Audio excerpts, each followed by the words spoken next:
I mean, I'm an 18-year-old kid, right? Exactly. Coming from Detroit into a very foreign environment. I mean, I got hit and I'm like, whoa, what is this? Right.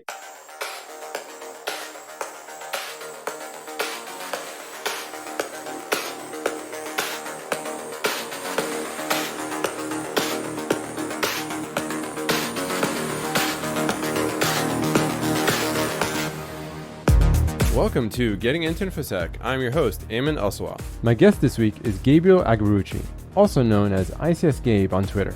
Gabriel is a senior ICS and OT security consultant, helping organizations solve their most challenging industrial control security problems. Now, that was a mouthful, but that's what I do.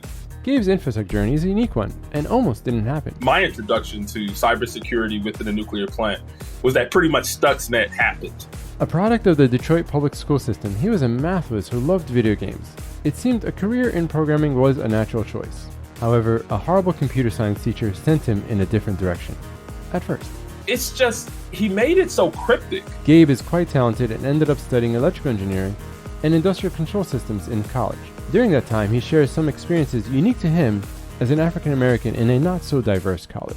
Then in 2010, Stuxnet changed everything. Gabriel was the right person in the right place at the right time and became involved with the heavy lifting of securing critical infrastructure. I saw that I would gain a greater exposure to a lot more technologies within my field. In this conversation, Gabriel talks about the intricacies of that mammoth task and his advice for getting in. We hope you enjoy this episode. As usual, everything Getting into Infosec is at gettingintoinfosec.com. There you'll find a preview of my practical guide into the field, a link to join my mailing list for previews and insights, and t-shirts and swag. If you like this podcast, please share your favorite quote or leave an awesome review, and please thank our guests for sharing their time and journey. By the way, I wrote a book. Here's a sample from the audiobook version. Would you trust a chain-smoking doctor who tells you to quit smoking? Would you trust a dentist with bad teeth? Would you hire a school bus driver that has a bad driving record or doesn't wear a seatbelt? Let's cut to the chase. You need to be an example for yourself as well as for others. You need to eat your own dog food. Practice what you preach. Walk the walk. You get it, right? This is a mistake I see most often with people in information security, new or old. It tells me who's really serious about security and their work and who is not. In the InfoSec world, this is called OPSEC, Operational Security. Some people call it passion. Website for this podcast is gettingintoinfosec.com. Sign up to the email list if you want sneak previews of my episodes. All right, on to the show. Hey, Gabe, thanks for coming on the show. Hey, how's it going, Ayman? Thanks for having me. Absolutely, yeah. I've been looking forward to this conversation for quite some time. So for those out there that don't know you yet, can you tell us a little about what you do today? So my name is Gabriel Agbarucci. Like Ayman, I'm a podcaster, but a baby podcaster. And I also work in the cybersecurity field as a senior consultant with Mandiant FireEye, but more specifically focusing in on industrial control system and operational technology cybersecurity. Now, that was a mouthful, but that's what I do. Okay, and give us a rundown just briefly, so ICS or industrial control systems, right, for short, OT for operation technology. Tell us what that involves, what systems does it involve for those out there that don't know? Indeed. I think that as we walk outside, as we go into our places of work, pretty much everywhere, ICS is pretty much surrounding us. Yeah. If you get into aerospace or in manufacturing of vehicles, electrical utilities, you can get into gas compressor stations. I mean, you name it, ICS is out there. And it looks a little bit different from the enterprise or traditional IT environments where you have servers, workstations, all types of virtual devices, and even cloud now. Within ICS is mainly like these devices like PLCs, programmable logic controllers, OPC servers or Pi servers, data historians, and all of these other wonderful industrial devices, which are existent within the industrial control system and manufacturing environments. And where do you find this? What type of industries do you find these in? So industries like oil and gas. That's the one has a lot of industrial control system type of assets. And even kind of with my background, I come from a nuclear background. So nuclear plants, a lot of ICS environments, or automotive, right? Cool. So with my background, I even have, for industrial control systems, You can get into nuclear, Mm-hmm. right? Where you have different systems within a nuclear plant where there can be PLCs, of course, that exist. But you even have sensors and temperature transmitters and all these different actuators, which have digital components to it, right? Yeah. That are continually feeding that data back to some type of server or some type of workstation, or another ICS word, HMI, a human machine interface. So those are some of the environments or industries that you can find industrial control systems. And let's break it down a little further. We're talking about safety mechanisms possibly, right? Like, what do these PLCs do? Like, what happens if they fail and if something goes wrong? Indeed, yeah. So that's another huge component of industrial control systems. And that's actually one of the highest considerations within these environments, is that of safety. Okay. So you have safety instrumented systems, SIS systems. So these particular things are very important because within these environments, you have huge assets, things like generators or some type of motors or some robots that are moving. And these things can be a big detriment if programmed or if something happens wrong, it can affect somebody's life. Mm-hmm. So safety is a big component of ICS environments, for sure. Okay. And so you were a nuclear cybersecurity engineer before. Tell us about life during that time. Like, how was that? Working as a nuclear cybersecurity engineer, it's almost like taking a step back in time. I don't know. Okay. Like, that's probably the best way that I can describe it. I like that. Uh-huh. It's a very regimented, almost military type of environment. With cubicles? Yeah, cubicles. But, like even that green shade. Oh, wow. I don't know if you're familiar with that. Like, that's all inside the Like a little hazy, right? Yeah, very hazy. I think those environments are very much so regimented because a lot of people come from the Navy, right? So, I see. So Navy nuclear officers or Navy nukes, Mm-hmm. they pretty much come out the service and they transition directly into commercial nuclear plants. Oh. So they bring a lot of that kind of regimented experience into nuclear plant environments. So for me, graduating in the late 2000s from college and going clear eventually, it really was like taking a step back in time and almost like boot camp for engineering. Okay. And then as far as like your day-to-day cybersecurity work, what's the type of work that you did as cybersecurity? Were you the only person? How big was the cybersecurity team? Like, was the concept new at that time or, So pretty much what happened is my introduction to cybersecurity within a nuclear plant was that pretty much Stuxnet happened, right? A couple of years before I joined that particular nuclear plant. So Stuxnet, right, it was a virus that happened or malware that was found within the Iranian nuclear facility, which pretty much was like a one of a kind. It was something that was very new to the ICS and OT environment. And it pretty much caused shockwaves in the commercial nuclear plant environment within the US. And as a result, all types of guidance, regulation, standards, all of these thou shouts came down the line to commercial nuclear. So as a result, I got introduced into a lot of cybersecurity through that experience. Because previously I was really working as a nuclear INC engineer, so a nuclear instrumentation and control engineer. Oh, I see. Okay. Yeah. So back to your question as it concerns the day-to-day.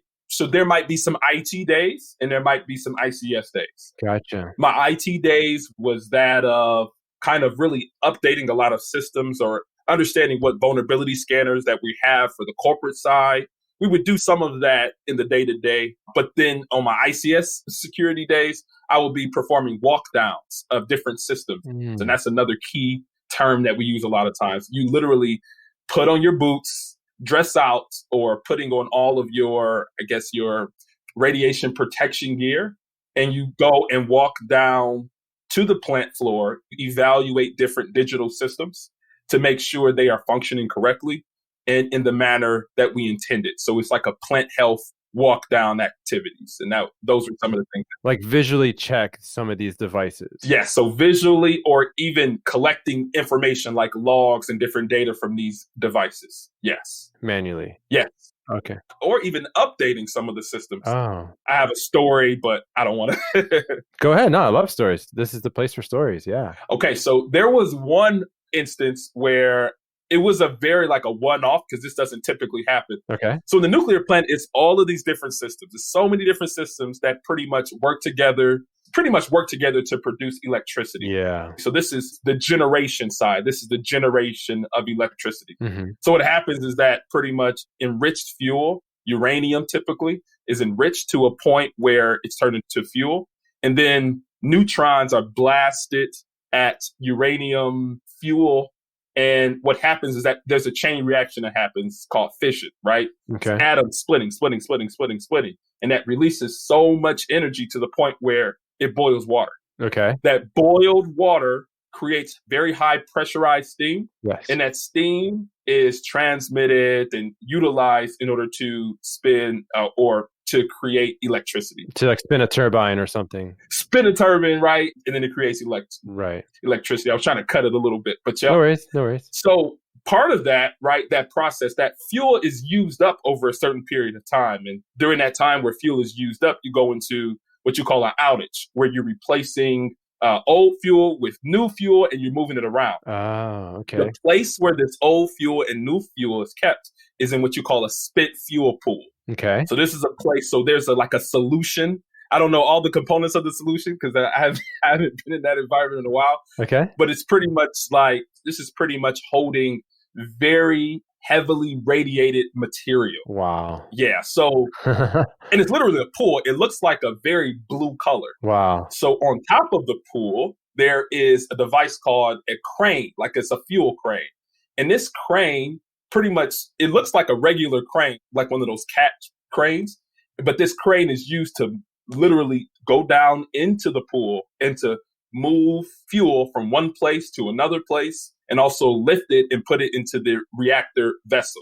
Oh, kind of like those games you play in arcades, right? Yes, okay. Absolutely. I don't think it has that claw that lets things go. Right, but similar. But very similar, right? Yeah. So this particular crane is pretty much like a PLC or some very low level type of digital device on it. And it's pretty much the only way that you access it or update it is when you're updating this firmware via a USB drive. Oh boy. So one of my walk downs was literally, I had to, what you call dress out. So I'm putting on all the white suit and I'm getting all my, what you call dosimetry, which is pretty much what is tracking my radiation exposure. I had to put on all of this stuff just to go down to the spent fuel pool to update the firmware of this digital crane device with a USB drive.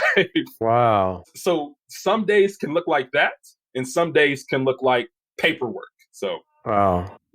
Actually, so you have to get to this device and upgrade it via USB. How do you reach it? Like with this like heavy boiling radioactive water underneath you? Is that what I understand? So it's not boiling. It's actually it's actually what keeps the fuel pretty much at a containable level, right? It's definitely radiating. It's not boiling, but it is keeping the fuel at a point where it's not exposing people at a high rate. Oh, okay. But you do have to dress out so that it doesn't get into your body. Okay. Or get into you. So you have to climb up the crane. That is wild. To update this device. So now are these devices air gapped or are they networked? Air gapped, right? I know, right? And for those that don't know air gap, feel free to explain what that is supposed to mean. So based upon who you talk to, the air gap doesn't exist. Okay. But typically air gapping means that the systems don't talk to the internet or any outside network or system. That's typically what it means. So yes, the answer to your question is yes. All these systems are air gapped by regulatory guidance. So the spent fuel pool devices, the reactor vessels, the sensors, the control room. I mean, even our computers that existed, the INC computers that existed within the plant, all of this was considered to be air gapped. But they're not air gapped from each other. No. Okay, so they're just firewalled. They're not truly air gapped. They're still on the network. So not only firewalled, and it gets deep from the ICS architecture, right? Because there are firewalls, yes, but there's also a completely different Active Directory environment, right? And that is separated from that of the enterprise IT environment, like a unidirectional gateway or a data diode. So these are devices that are used to only allow data to flow in one direction. and never in the opposite direction. Oh, okay. So all commercial nuclear plants have data diodes in them by regulatory guidance. Oh, that's cool. So that's part of the air gapping architecture of these nuclear plants. Gotcha. Mm-hmm. Okay. And why was Stuxnet such a pivotal moment in ICS history or even cybersecurity history? Just real brief. I mean, I think it might be the first time we're talking about it on the podcast, but I would guess a lot of our listeners might not know what Stuxnet is. And I definitely encourage Googling or reading it. But for those out there real quick, like why was it important in your words and, pivotal in our history? Indeed. I think there were several different pieces of it that made it very pivotal, right? Yeah. One is that, especially from an ICS OT perspective, this air gap idea was thought to be the most secure of its time. If you segregate your devices and assets from that of the internet, then you shouldn't have to worry about them becoming infected or penetrated by any external actors, right? So that was the idea. And there was also another idea, which we used to have in ICS security, was security by obscurity, as it concerns our communication protocols, right? Right. Because a lot of times you might have HTTP, SNMP, or SMTP happening in the enterprise IT environment, but nobody really had a great understanding of like Modbus or DMP3 or Profinet.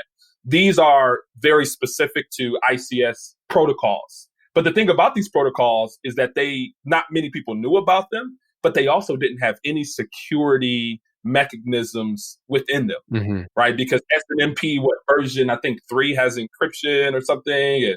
But Modbus and DMP3, they're just now coming out with more and more security mechanisms. Right. But security by obscurity was a big thing that we took into account. Gotcha. So with Stuxnet, the air gap being violated, and typically we say that it was definitely through like a USB port.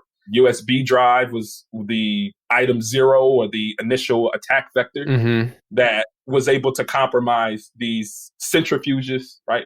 Which made them spin out of control and cause issues to the industrial control system environment. So, and also, the nation state, right? Because it's been attributed to nation state cyber involvement.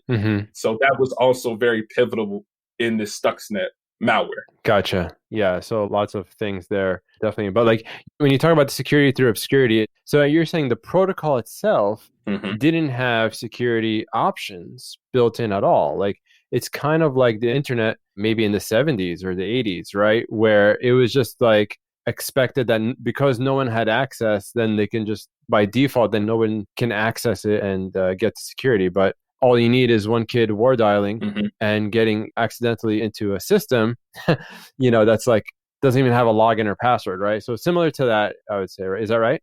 Absolutely. Because one thing that we consider these protocols a lot of times, or ICS environments, we consider them to be cushy, right? We consider them to pretty much be jelly in the middle. It might have a very strong outside, right?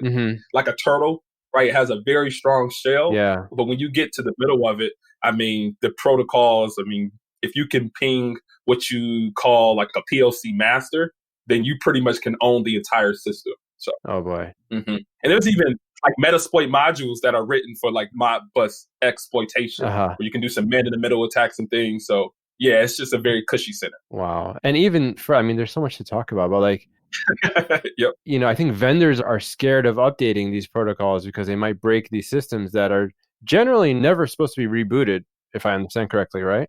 Yes. I've recently done an assessment where part of the statement of work was my organization assessing devices that are Windows 95, Windows XP. Oh my God. Right? These things still exist within the environment. Wow. These relics. So how can you make something right to like something that's brand new exists on a Windows 95 machine? So the whole concept of patching just is at another level here. No. Wow. Patching is no. The only time that these systems are updated or patched is when they're decommissioned, and then they update and patch a new version or a new machine, and then they commission something. So that thing that's newly commissioned has all of the newest and latest updated things. Oh, I see. Because the thing about it is that these devices aren't supposed to talk to anything else outside of that particular area. So this is like electrical substations, gas compressor stations, plant floors. you name it, a lot of times you have a lot of artifacts and relics that are just existing there. And even in like aerospace, like that's a biggie too. So, okay. This is great. So let's rewind a little bit, to maybe the younger Gabe. Were you exposed to computers when you were younger? Tell us about like your technical, I noticed you did have an electrical engineering degree. And you talk about this in your podcast, which by the way is great. I'm really thankful that you have a podcast that talks about ICS because it's one of those fields that I think is still not so clear as to like how does one get into the industry. And I think we'll talk about that in a little bit. But if you could rewind for us, like were you always exposed to computers? Like did you have a knack for computers? Tell us about your early childhood maybe or college years or whatever. So as I was growing up, so I grew up born and raised, went through school all in Detroit, Michigan. Okay. So I ranged from Detroit, the west side of Detroit, as they say, so within the city. And as I was growing up, and this was like the 90s, right? Early to mid 90s. I didn't have a whole lot of exposure to computers. And I'm sure that you know from Jen, there wasn't a wide proliferation of consumer computers, right? To the like commercial use. So I was heavily into like Game Boys and Game Gear. So and PlayStation. So I really liked the game, I guess the consumer electronics there, but I didn't really have exposure to computers until kind of mid to late high school. And mid to late high school, I had a C programming class and my teacher was horrible.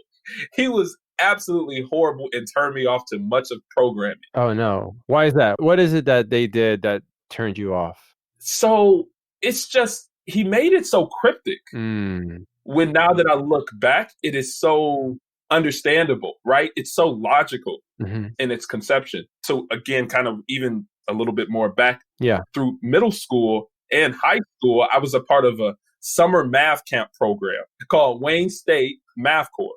So it's literally a summer math camp that I was a part of from 6th grade all the way to my senior year of high school.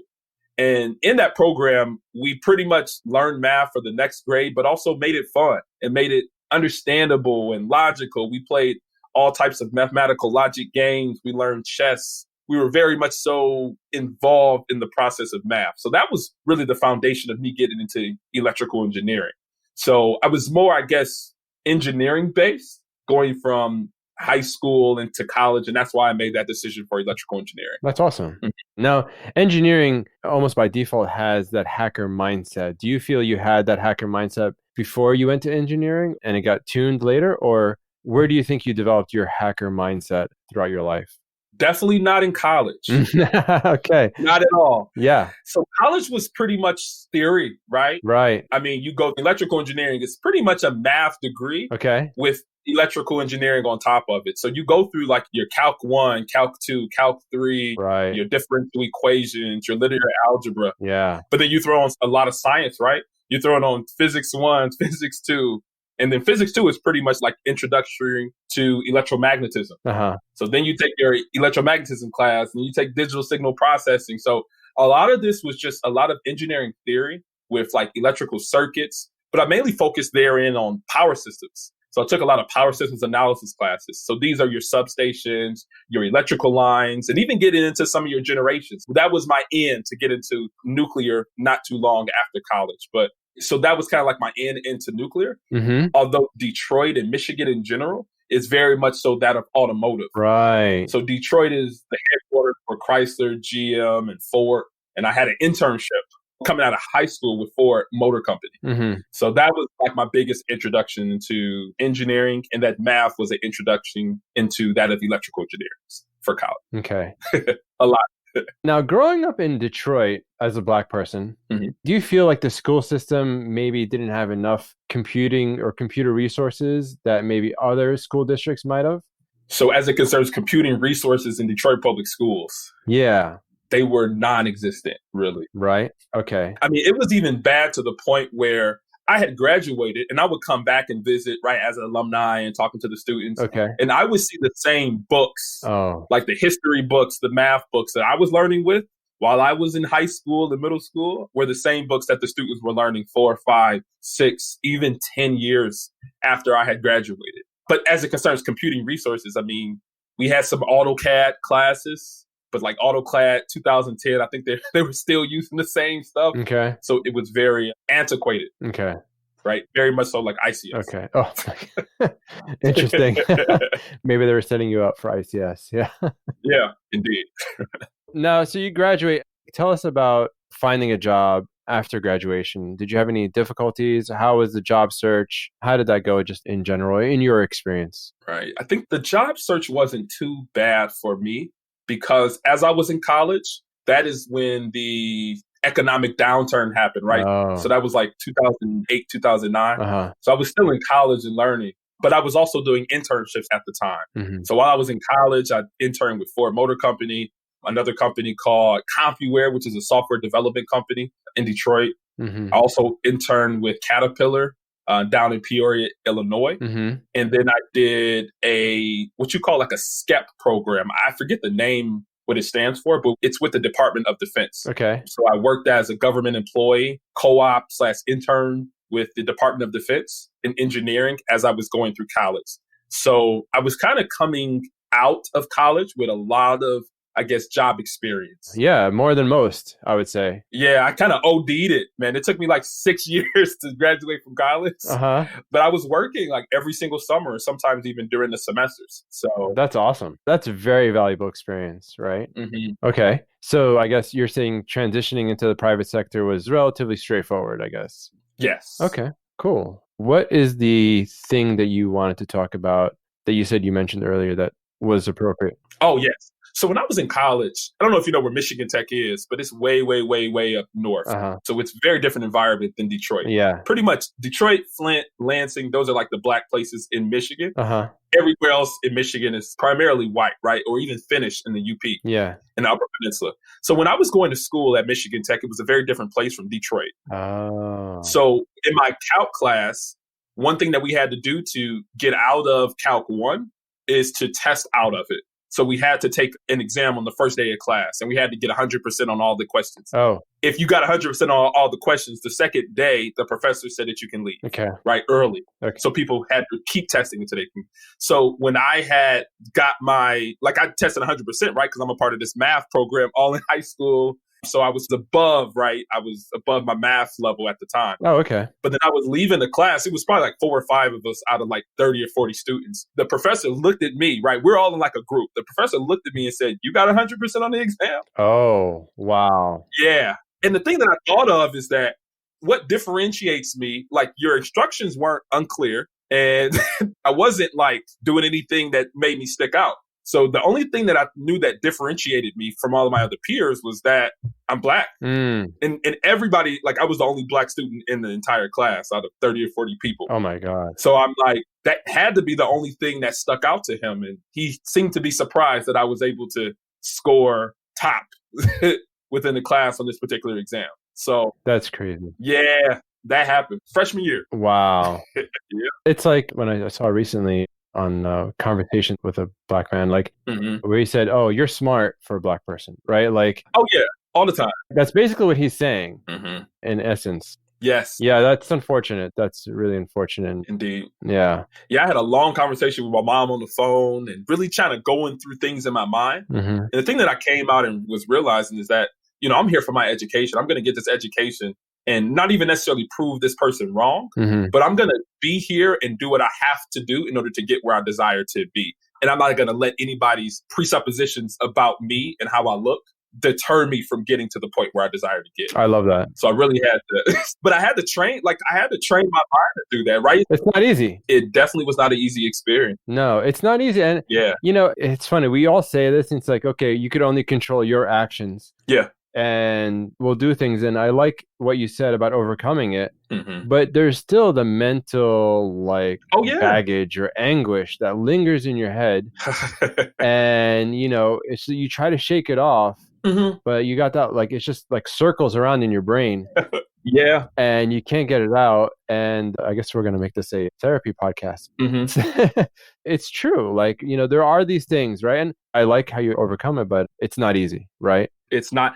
And, you know, even to this day, I kind of think sometimes that I probably should have questioned it more or really addressed it, right? Because there's somebody that was coming behind me that was coming from Detroit because they recruited heavily from Detroit that I wouldn't have wanted to go through the same experience. Yeah. At times I think back about it, I'm like, I should have like faced that thing, right? Rather than saying, I'm gonna just let that go. I think that if I faced it, many people coming behind me in the same program might have benefited from it, right? I don't have any way of knowing, right? But I kind of question myself on some of those.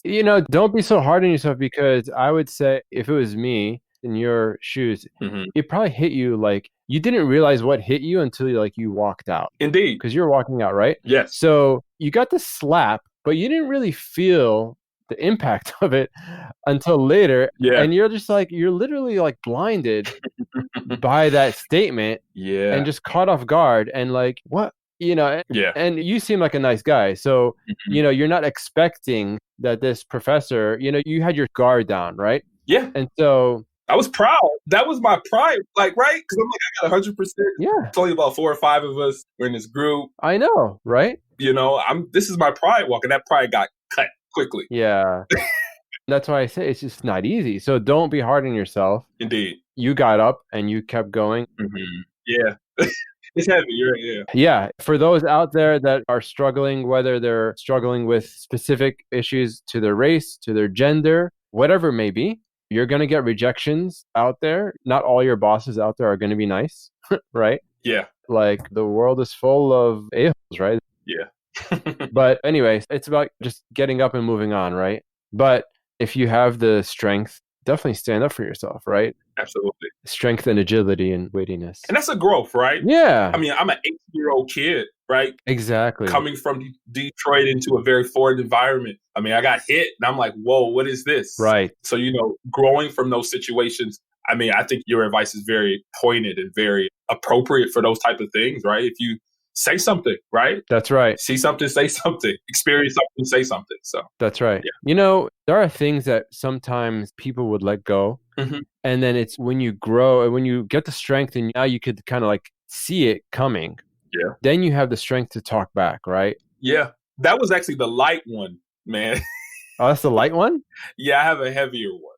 Yeah, we can make it a bonus episode if you want. Do you want me to cover the heavier one? Yeah, go ahead. Okay. I know of another experience that I had while I was in college. I had a very close roommate of mine, and he was actually from what you call the UP or the Upper Peninsula of Michigan. Okay. And he had never really had exposure. And that was a time where, there wasn't a whole lot of exposure to people outside of your culture beyond those people who lived around you. Right. So geographically. So he told me, the first day he saw me, we became roommates. He's like, wow, you're the first Black guy that I have ever seen in person. Oh, my God. All the other ones have been on television. I'm like, oh, this is going to be an uphill battle here. But we ended up, let me tell you, we ended up getting along grandly. This was my buddy. Right. Awesome. I almost rushed with him for one of the frats. Oh, boy. I didn't know anything about frats. They were just pulling me into frat houses. It's I don't drink or anything. Okay. Nothing wrong with that. But that was never, I knew that I was coming from Detroit. I'm like, I have to remove all possibilities of me failing. So yeah, that would have been a lot. Yeah, it would have been a lot. That rush would have changed your life, probably. I'm sure. But we were the best buddies. We were very close. But there was times where, and I don't know if you experienced this while you were in college, being in a very small area, but just little tick-tacky things, right? You're leaving your socks on the floor, you leaving the window open during this particular time, and it's too cold or too hot. Little microaggressions that we started to argue. Right. Okay. And it got to the point where when we were arguing, other students would hear the arguments. And so there was times where he would get mad. He would start to mock the way that I talked. Because again, coming from Detroit, we have a certain vernacular. We talk kind of different. And especially him being from the UP, we sound different. And he would at times mock, I guess, what he thought sounded quote unquote Black. Oh, wow. And one time I said, you're lucky that it's me, because if there were other Black students on campus that heard you saying things like that, they would probably have a problem with you. Oh, wow. And then he said, oh, are you threatening me? I'm like, no, I'm not threatening you. Oh, my God. At all. So at that point, he just stopped talking to me completely. Okay. I was just really kind of strongly and kind of angrily giving him some pointed advice. And, I didn't curse at him or anything. Yeah. But he took that and went to the dean of students. Oh, my God. And was telling the dean of students that I was threatening him. And so this is the heavy part. So during the time of this counseling meeting between myself, my roommate, and my then roommate and the dean of students. The dean of students was hearing both of our sides. That's what they do. They have to hear both. Yeah. And I explained what I had said in that instance, and he explained how he took it. And then she was saying, okay, I understand. It didn't sound like he threatened you. And then at the time, my roommate had got extremely angry. Okay. And then he started to spew out certain things. Okay. I don't know if you remember at that time, affirmative action was a big issue. Oh, okay. In the time. And he said, quote unquote, I know that these people have been getting all types of affirmative action. Oh my God. But this is ridiculous that you're taking his side. At that point, the dean of students said, you are completely out of line. We're going to end this and you're going to have to move to another room. I think the administration took the right action, but I mean, I lost a friend. Yeah. I lost a close friend. And years later, he apologized and everything. Oh, wow. And yeah. Wow. Yeah. But I mean, those years, yeah, it was a heavy situation. And this is like finals and everything during this. Yeah. And you could get kicked out if they didn't believe you, you know? Absolutely. And many have. I'm sure, right? Yeah, many have. So, yeah. Yep. So it's like their word over your word at whatever party that is. Yeah, it's not to be taken lightly. Yeah, it's like that video of that lady who called cops in Central Park on someone. She's like, I'm going to say you're threatening me. Right. It's like, what? Right. Wow. Right. So that happened.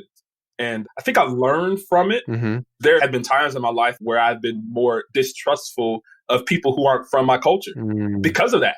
Right? Because this was my roommate. I mean, like anytime he would get sick and he was throwing up or something, I let him use my trash can. Right. And I cleaned that out so that he didn't have to smell that in the morning. Like that was my buddy. Yeah, that's too bad. But, you know, that's how that kind of ended. And it probably was over something silly to begin with, right? Super silly. On both sides. Uh-huh. On both sides. Yeah, that's the problem. Like we don't have the emotional intelligence. Like we become insta friends, right? Yeah. In those first years of college. Yep. But we don't have the emotional intelligence to like carry it through Mm-hmm. and accept our faults and yeah, our faults, our changes, our differences. Yeah, it's too bad. Yeah. Well, hopefully others listening can learn from this experience, if anything. Yeah. And now a message from our sponsor. This is a public service announcement. The government has spawned the new pre-hack Majority Report Division. We will save countless lives by predetermining who is about to get hacked in the future and wiping their devices ahead of time, saving you from an imminent hack. Our precogs are 100% accurate in determining pre-hacks, working towards a hackless future. So going back, you were an ICS engineer in a nuclear plant to begin with. Yes. And then the fallout of Stuxnet came, and so essentially all these cybersecurity positions probably just opened up, right? Absolutely. Okay. How did that exact transition come in? They're like, hey, Gabe, do you want to do this? Or like, were you interested in security? Like, how did that happen? So I was really brought in to be kind of tailored to become the program manager of that. So the cybersecurity program manager for the nuclear plant. Mm-hmm. And at the time, because my current manager at the time, he was very close to retirement. So with my engineering background and my experience doing the INC, the electrical INC work, the nuclear INC work, I was being kind of pushed into being the manager type of roles. But I didn't want to do that. And just like you mentioned, so many roles were open. And I really wanted to get my hands in there because there are these, what you call these assessments that the NRC, the Nuclear Regulatory Commission, does with these commercial nuclear plants. And they need, in a lot of organizations, contracting organizations, or even plants themselves, they hire people called assessors. So they'll come in and do an assessment of all these nuclear assets, giving heavy consideration to cybersecurity and safety. What made you want to get in that field? Like, what was it that you saw? Two things. One is that I saw that I would gain a greater exposure to a lot more technologies within my field. I get to see different plants. I get to touch different areas. And two, money. I mean, at the plant, I was making good money, right, for an engineer. But when you start contracting for these assessor roles, I pretty much tripled my salary, or almost tripled my salary at the time. And I was very much so determined to pay off my student loans. And so those two were motivations. One is I really wanted to get exposure to a lot of different areas rather than just being a program manager in one place. And two, I did want to get compensated better. I mean, there's nothing wrong with upward mobility. I mean, Indeed. So those are the two factors. Yeah. And you know, cybersecurity is that one field where you just have to know a lot of things about a lot of things. Yes. And it's funny, like when I come into a company, I find myself giving advice to places outside of security because I've seen so many. So I obviously have to be a little careful, but Sure. it does give you that really quick exposure. You have to know networking, a little bit of programming, a little bit about this firmware, specifically to your field. So that's awesome. I heard the episode recently with Darknet Diaries called Triton. Have you heard that? Absolutely. Yes. Awesome. I love Darknet Diaries. Yeah, I found that fascinating. And for those listening, I've had Jack on the show too, and I talk with him a lot. So I think I found that episode really informative for someone looking to do ICS security or OT security. Mm-hmm. How does one actually, like someone out there, how does one get into the field? You know, do they need some sort of baseline? Do they need someone that's good at firmware? Is someone good at car hacking going to be good for ICS? Mm-hmm. Like, how does one actually get in the field? There are so many different ways. Yeah. I think that for me, as I've kind of explained, it's more like happenstance, right? Where Stuxnet happened, a lot of my role changed. And, you know, I typically coin the phrase Stuxnet changed. I love that. Yeah. in my life. It really did. Yeah, I'm going to have to write a book or something about that. But yeah. But anyway, like pretty much Stuxnet happened. And as I was in engineering, I transitioned into cybersecurity/engineering. Right. And I think that it's very important for ICS. I think it's very important to kind of really have those baseline understandings of technologies and systems, right? Mm-hmm. Really, like you were mentioning, networking. So kind of a lot of times I aligned my necessary understanding with certifications. Mm-hmm. So while I was there at the plant, I was able to obtain one of the SANS certifications. They did that one, but I recognized that I had a gap in networking. Okay. So I just self-studied for the CCNA. Okay. To really gain an understanding of TCP, IP, switches, and routers, because these were all in the ICS environment, firewalls, and all of these different devices. And then I needed to have a better understanding of attack techniques. And I don't know how people feel about this certification, but the CEH, the Certified Ethical Hacker certification, I found it to be very valuable because it gave me a great understanding of foundational offensive security methods, right? Where you get into your reconnaissance, your scanning, right, your exploitation, post-exploitation, kind of going through a lot of that foundation. But then I think that a lot of times when you're talking about transitioning into ICS, many times people are looking for individuals who are already working within the ICS field. So maybe like that of automotive, right? Somebody who already understands cars, then they'll get into that of cybersecurity for cars, or an individual who might work at an electrical utility, right? They might be a linesman, or they might be a plant engineer. A lot of times plant engineers, because they're already responsible for these different digital systems in the plant, these ICS systems in the plant. So they typically throw on cybersecurity as an additional responsibility. I've seen that. Oh, interesting. Okay. But then there's also, as I mentioned before, with the SANS certifications, they have ICS-specific certifications. So I was able to obtain the GICSP. That's the GIAC Industrial Control Systems Certified Professional, something like that. Okay. But that is very ICS focused, and it gives you an understanding of like the architecture and the environment and all the security considerations and past events. So I would say certifications and understanding those base fundamentals of cybersecurity. And on certifications, on the topic, everyone should listen to our episodes, but episode 2 about certification. I really love how you break down what certifications are and what they're not. So for anyone interested, definitely check out his episode 2, kind of more explanation on what certifications are. But anyway, go ahead. Sure. No, just like the certification route and understanding the base knowledge of networking and security, but even getting into that of getting that hands-on experience, seeing where you currently are and seeing if you can transition to one of those organizations. Yeah. So Cisco devices are hard to get a hold of, right? And are there specific Cisco routers and switches for ICS environments? Absolutely. Oh, there are? Yes. Oh, okay. Sometimes it's just pretty much ICS, but with the same systems, right? So there is what you call like an industrial control system firewall. It's called like a Tofino firewall. So this firewall specifically does all of what firewalls do, right? Access control, control lists, and whatnot. But this one also does deep packet inspection and is able to recognize Modbus, Profinet, DMP. So it's able to recognize those ICS protocols. Oh. And there's also like these large vendors like a Siemens and there's also like a Stratix switch. A Stratix switches are pretty much industrial switches that can talk what you call like serial port, so serial communications over TCP, but they are actually just a Cisco switch. So you get to the command line and it's just a Cisco ISO. Wow. So that's funny. Yep. So a lot of the information is translatable. And a lot of organizations, they're still using like Cisco ASAs. Like just Oh wow. Okay. Yeah, a lot of the stuff is very in IT and in ICS or OT, it's the same type of technology. How can someone build like a home lab with ICS stuff? Are there any simulators online for free or any certs that are like lower cost or self-study that people could do? How can ICS be accessible for people? So one, the Department of Homeland Security, they have a division, forget the current name, but I believe it used to be called ICS Cert. Okay. And they have a number of online free modules that kind of go over a lot of the basics as it concerns industrial control systems.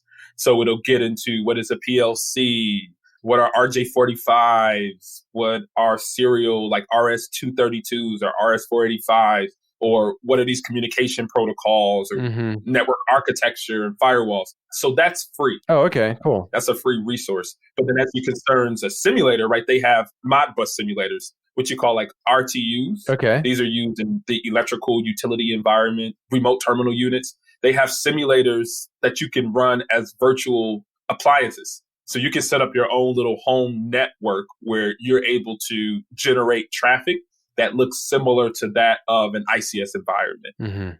Yep. Okay. And also, if you guys Google like ICS protocols, PCAPs, ICS protocol PCAPs, there are several repositories that are online that you can find and that you can pretty much pull up Wireshark and start to evaluate what some of these protocols look like on the wire. So that's awesome. A couple of different things there. I think PCAPs are a great way to really democratize access to either previous incidents, right? Yes. Of course, do it on a sanitized machine, Absolutely, on a lab machine. Don't look at malware PCAP and on your home machine. Yeah. But what I'm saying is, I love that PCAPs really democratize. So that's really good. Yeah. Any resources you have for someone at home. I mean, there's a lot of people with that transition, right? Yeah. You could be a teenager, or you could be a college student, or you could be an older, experienced tech, right? Looking to do your next thing because you might be bored in whatever you're doing. Yeah. So do you think ICS still has a long way to go for security? Yes, it definitely does. I think that one thing that we're seeing heavily within this environment, and it's been happening over the last several years, is that organizations aren't taking advantage of the security that comes from air gapping, right? A lot of organizations are literally attaching their ICS devices to the internet, right? For remote access and remote management, or even to collect logs, right? Because in order to get logs, you need to be able to get to whatever your SIM solution is. Right. And a lot of times that SIM solution exists within the enterprise IT environment. So there needs to be some type of communication back and forth, or just even home management, right? Say, for instance, a generator goes down. A plant engineer needs to be able to have knowledge of that and be able to check certain set points and certain information without necessarily being on site. Yeah. Or even third-party vendors having access to be able to maintenance their GE transformer. They need access. So that is one area that is increasing. But that squishy middle is still there. Yeah. In many cases, it's definitely still there. So I've been involved in several assessments, whether like internal pen tests, where we're looking at the ability to go from an enterprise IT environment into OT assets. So a lot of times we have an assumed breach perspective, right? Phishing emails happen all the time. Right. So if that corporate environment gets infected, what is the probability and the likelihood that this will propagate to an OT environment, because it can cause some real issues there. Yeah. And tell me, like, have you ever been on an assessment and find evidence of an intrusion and describe the feeling in your body, like if that happened?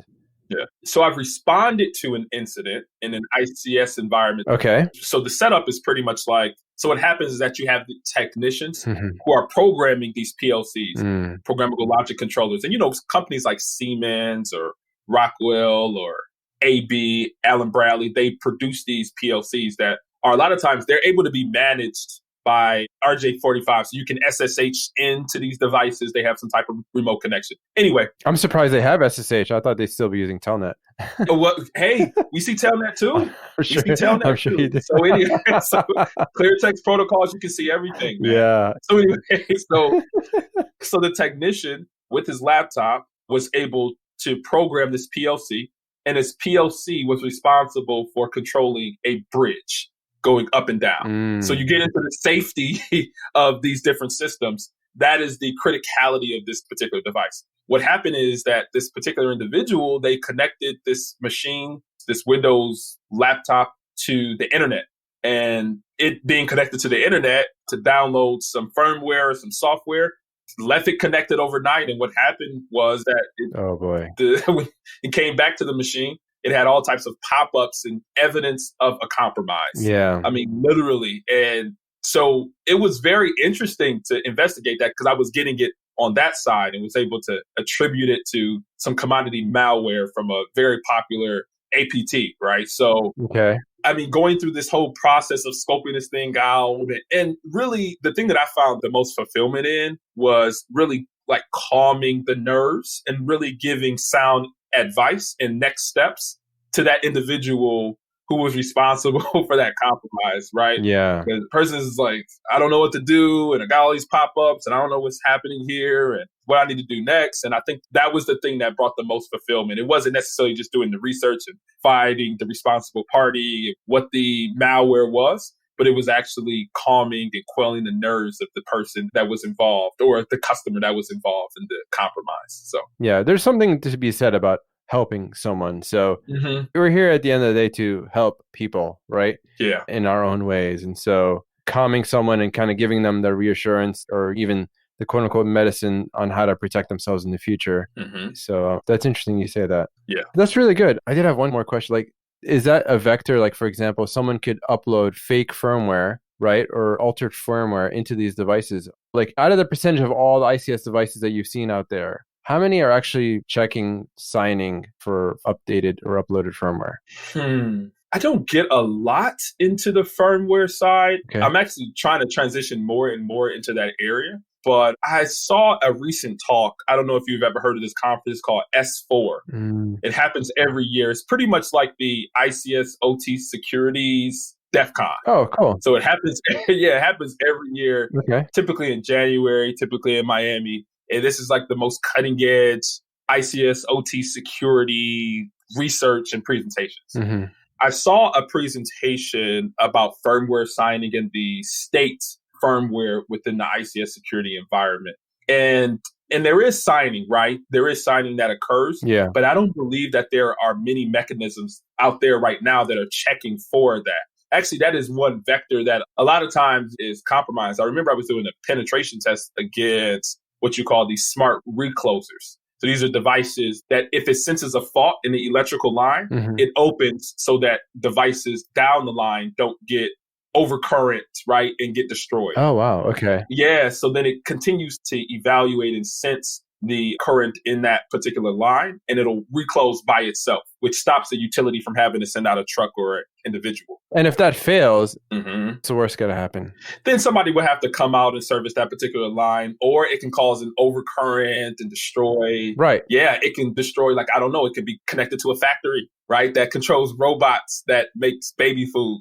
Who knows? It could cause a surge or maybe even a spark or fire or something, right? Yep, the surge, a fire, a spark. Yeah. Okay. Absolutely. So this particular system, so that sits on, so the sensing mechanism or the sensing, I guess, device sits at the top of the line, but at the bottom, there is a little IoT, like communications gateway that sits at the bottom that communicates back to the utility, I guess, like the utility version of a data center. Okay. Which pretty much is saying where our faults, where the devices or where the system's faults are or what's happening there, if we need to send somebody out. So I remember as I was penetration testing this particular gateway, I would try to upload some faulty firmware And what happens a lot of times is that it just bricks the system. It causes the system to be not functional. Okay. And I think that kind of goes into one method or methodology within ICS is that of availability, Right. Like the CIA triad, right? Confidentiality, integrity, and availability. Right. Like in banking, it's like integrity, confidentiality. But in ICS and OT security, it's definitely availability, right? You don't want your generator to go down. You don't want your nuclear plant to stop sensing what the current pressure and heat levels there are within the reactor vessel. You don't want your smart recloser to not be smart anymore. Yeah. So firmware. So I uploaded some faulty I don't even know. I think it was like firmware for like some Honeywell temperature transmitter or something. And it just bricked the system. So from experience, I know that it can brick systems, but its current research and security, I'm not 100% informed, but I know that there is an S4 presentation. Okay. Any other resources and conferences out there that you would recommend for those trying to learn ICS? So definitely there is S4, happens in January. The ICS Summit, right? That is something that I spoke at earlier this year, right before COVID-19. That where we pretty much were going over a lot of different information, introductory and kind of latest ICS security research. I did it on packet capture analysis for industrial control system, ICS environments. Which ICS summit is that? So this one was the one in Orlando. So it's called the ICS Summit. If you just Google ICS Summit 2020, SANS ICS Summit 2020, then you'll be able to find it. Oh, SANS. Okay. Yeah, SANS. Sorry. Yeah, and then there's another one that's coming up, a SANS Summit, the Oil and Gas Summit. That's happening in October. And I believe that one is virtual. Okay. And I believe it's free. Okay. I don't want to be so quick, but I believe it is free. So free is good. Yep. Yeah. That's another resource for sure. Okay. Well, anything else? I think we've talked about your podcast, but anything you want to mention before we go? Yeah. One thing I would like to mention is for those who are career transitions, I know this is like, breaking in and getting into cybersecurity. I would say a lot of times one of my issues was that I was thinking about, or I was trying to do everything at once, right? I was studying for my CCNA at one time. I was involved on all these different assessments and in work. I was also trying to study for my OSCP and oh boy, really try to kill that in a year. And all of these different things. And one thing that I found success in is focusing on one thing and accomplishing that and then going on to the next thing rather than trying to do so many things at once. And I think that was something that I really would like people who are transitioning, who are finding it maybe a little difficult right now, focus on one thing, accomplish that, and then go on to the next thing. There's so much information available for you to learn and so many different resources for you to transition. That is really good advice. It's amazing, early on, there used to not be a large amount of resources out there in cybersecurity. And now there's a ton. And in fact, we've come paralyzed with overwhelming availability of choice. Yes. So I think that advice is really extremely sound advice. Just take it step by step, take a practical approach to things. And that's really good advice. I appreciate that. I think many others would appreciate that. So Gabe, this has been a wonderful conversation. I had a wonderful time. And I think everyone out there, after you're done with this episode, check out ICS with Gabe. He's got a podcast just about ICS. And I think we'll talk again in the future. I think it's been great. Indeed. Thanks for having me, Eamon. All right. Thank you.